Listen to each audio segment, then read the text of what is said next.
अस्सलाम वालेकुम students. Unit number 2 है और एक्सरसाइज नंबर है 2.12। इसमें भी फैक्टराइज करने हैं और दो एक्सप्रेशन दिए गए हैं। मैंने इस एक्सरसाइज में से दो क्वेश्चन सेलेक्ट किए हैं, क्वेश्चन नंबर 4 और 9। तो देखते हैं इनकी फैक्टराइजेशन कैसी है। यहाँ पर आप देख रहे हैं कि एक्स तो स्क्वायर है एक्स का, लेकिन 40 किसी भी नंबर का स्क्वायर नहीं है और दूसरे ये पॉजिटिव भी नहीं है। अगर पॉजिटिव हो भी तो ये किसी भी नंबर का स्क्वायर नहीं है। इसको हम मज़ीद इसका स्क्वायर रूट नहीं ले सकते। तो ऐसी सूरत में हम जब फैक्टराइजेशन करते हैं तो हमने सबसे पहले देखना है कि एक्स स्क्वायर के साथ कौन सा कोएफिशिएंट है। इसके साथ कुछ भी नहीं है, इसका मतलब है यहाँ पर 1 स्टैंड कर रहा है। ठीक, एक्स स्क्वायर का कोएफिशिएंट 1 है, तो 1 into 40 is equal to this, यानी 1 इंटू 40। इट मीन्स 40 की हमने फैक्टराइजेशन करनी है। 41 टाइम्स 40 है, तो 40 की फैक्टराइजेशन करनी है। अब यहाँ पर हमने ऑल पॉसिबल पेयर्स इसके फाइंड आउट करने हैं। तो ऑल पॉसिबल पेयर्स में 40 के जो फैक्टराइजेशन जब करेंगे, फैक्टर्स जो ऑल पॉसिबल फैक्टर्स के जो पेयर्स हैं वो क्या बनेंगे, 2 times 2 is 0 and 20। It means 20 into 2 या 2 into 20 is equal to 40। Again 3 पे डिवाइड होने वाला नंबर नहीं है, 4 इंटू 10।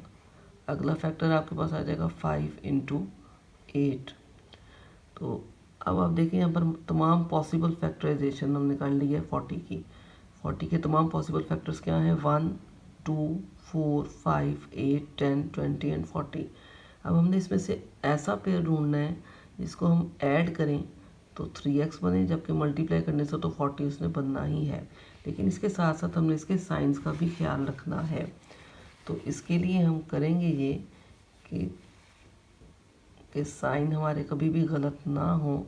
उसके लिए हम ये करेंगे कि ग्रेटर वैल्यू के साथ, हर पेयर की ग्रेटर वैल्यू के साथ, यहाँ पर जो फर्स्ट आपके पास साइन आ रहा है सेकंड टर्म का, इसको यूज़ करेंगे।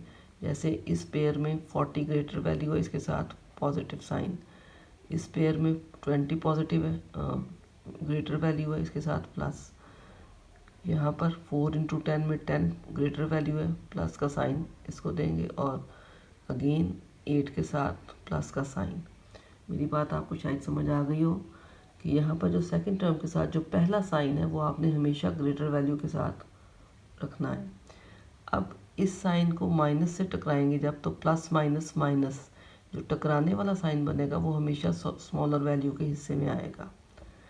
अब हम ढूंढते हैं कि कौन सा पेयर ऐसा है जिसको हम ऐड करें तो 3x बन जाए, क्योंकि 40 तो इन सब ने प्रोडक्ट की सूरत में तो 40 आना ही आना है। लेकिन इसको ऐड करने की सूरत में, जिस पेयर को ऐड करने की सूरत में 3 आएगा, 3x बनेगा, हम उसी पेयर को यूज़ करेंगे। सपोज 40 और -1 है, प्लस 40 -1 प्लस माइनस माइनस, 40 में से 1 सब्ट्रैक्ट करें तो 39।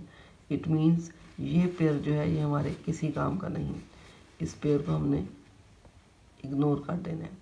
नेक्स्ट है प्लस 20 -2, प्लस माइनस माइनस, 20 में से आप जब 2 सब्ट्रैक्ट करेंगे तो 18 बनेगा, जबकि हमें 3 चाहिए, ये भी कैंसिल। प्लस 10 और -4, प्लस माइनस माइनस, 10 में से 4, 10 में जब 4 को ऐड करेंगे या सब्ट्रैक्ट करेंगे तो आपके पास आ जाएगा 6, जबकि यहाँ पर 3 है, ये भी कैंसिल।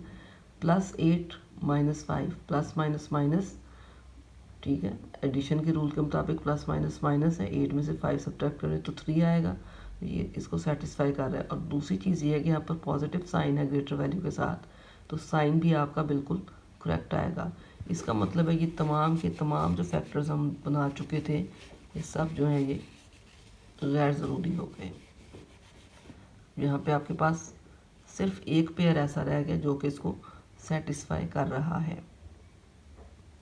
दोबारा क्वेश्चन को उसके असल शक्ल में लिख देते हैं। प्लस अब करेंगे क्या कि फर्स्ट टर्म आपने एज इट इज़ लिखनी है इस एक्सप्रेशन की, और लास्ट टर्म भी एज इट इज़ लिखनी है। ठीक, उसके बाद आपने ये जो दो फैक्टर्स बने हैं इनको यूज़ करना है, यानी 3x की जगह हम लिखेंगे plus 8x greater value with variable x, और फिर माइनस 5x। असल में हमने 3x के दो टर्म्स बना ली हैं, 3x की दो टर्म्स बन गई हैं, प्लस 8x और माइनस 5x, जबकि इनको मल्टीप्लाई करें तो 40 आ जाता है। अब फैक्टराइजेशन का सबसे पहला रूल था कॉमन लेना। तो यहाँ पर आपके पास 4 टर्म्स हैं, तो हम जानते हैं कि जब 4 टर्म्स हों तो हम दो टर्म्स जो सेपरेट करके उनमें से कॉमन लेते हैं और रख नेक्स्ट 2 टर्म्स में से फिर कुछ कॉमन लेते हैं। x² + 8x में से x कॉमन है तो आपके पास आ जाएगा x + 8, जबकि माइनस का साइन है। और 5 और 40 को देखा जाए तो ये दोनों 5 पे डिविजिबल हैं, तो 5 इनमें कॉमन फैक्टर आ गया और अंदर आपके पास आ गया x, और माइनस की वजह से अगला साइन चेंज हो जाएगा प्लस। तो 5 × 8 40। अगेन आपके पास x + 8 जो है ये आपके पास एज अ कॉमन फैक्टर आ गए, और x - 5 ऑलरेडी कॉमन थे, तो ये 2 फैक्टर आपके पास न्यू बने जो कि क्वेश्चन का आंसर है। इसी तरीके से आपने बाकी के क्वेश्चंस करने हैं। अब अगली टाइप पे आते हैं जिसमें क्वेश्चन नंबर 9 है। इसमें आप देखें तो यहाँ पर कोएफिशिएंट जो है 2 है और वहाँ पर 30 है। इट मीन्स हमने 2 × 30, 2 × 30 मीन्स 60। तो अब हम 60 के फैक्टर्स बनाएंगे जो कि है 1 × 60, देन 2 × 30 = 60, 3 पे डिविजिबल है 60, 3 × 20 = 60। उसके बाद 4 × 15 मीन्स 60। उसके बाद है 5 × 12 मीन्स 60। अब 60 के तमाम पॉसिबल फैक्टर्स हमारे पास हैं। अगेन वही रूल अप्लाई करेंगे कि जो सेकंड टर्म का साइन है माइनस, ये साइन ग्रेटर वैल्यू को अलॉट कर देंगे, यानी 20, 30, 60, 15 और 12। और इन दोनों साइनों के टकराने वाला साइन माइनस माइनस प्लस, तो प्लस को हम स्मॉलर वैल्यू को अलॉट करेंगे।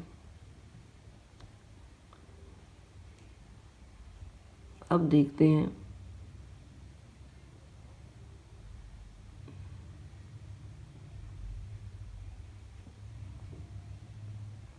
अब हम चेक करते हैं कि कौन सा पेयर जो है वो हमारी कंडीशंस को सेटिस्फाई करेगा। सबसे पहले है -60 और +1। ऑब्वियसली ये तो नहीं हो सकता क्योंकि प्लस माइनस माइनस 60 में से जब 1 को सब्ट्रैक्ट करेंगे तो आपके पास बच जाएगा 59, जबकि हमें यहाँ पे नंबर चाहिए 17। तो ये पेयर तो ख़त्म हुआ। नेक्स्ट पेयर की तरफ आते हैं। नेक्स्ट पेयर आपके पास है +2 और -30। ये भी आपके काम का नहीं। +2 और -30 मीन्स +28।